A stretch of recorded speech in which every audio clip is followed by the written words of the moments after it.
السلام علیکم ورحمۃ اللہ وبرکاتہ۔ بسم اللہ الرحمن الرحیم۔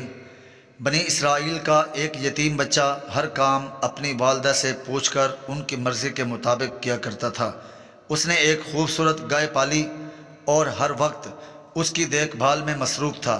ایک مرتبہ ایک فرشتہ انسانی شکل میں اس بچے کے سامنے آیا اور گائے خریدنے کا ارادہ ظاہر کیا۔ بچے نے قیمت پوچھی تو فرشتے نے بہت تھوڑی قیمت بتائی۔ جب بچے نے ماں کو اطلاع دی تو اس نے انکار کر دیا۔ فرشتہ ہر بار قیمت بڑھاتا رہا اور بچہ ہر بار اپنی ماں سے پوچھ کر جواب دیتا رہا۔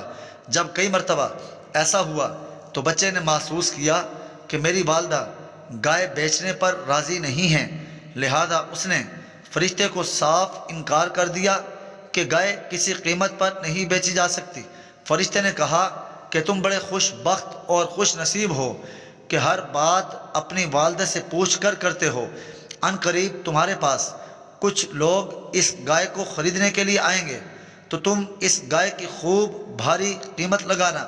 دوسری طرف بنی اسرائیل میں ایک آدمی کے قتل کا واقعہ پیش آیا اور انہیں جس گائے کی قربانی کا حکم ملا وہ اسی بچے کی گائے تھی۔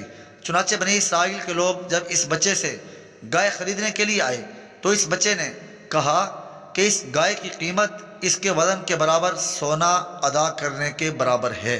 بنی اسرائیل کے لوگوں نے اتنی بھاری قیمت ادا کر کے گائے خرید لی۔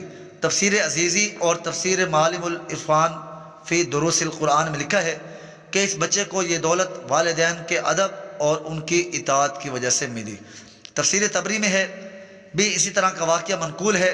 اس سے معلوم ہوا کہ والدین کی خدمت اور ادب کا کچھ صلہ اس دنیا میں بھی دے دیا جاتا ہے۔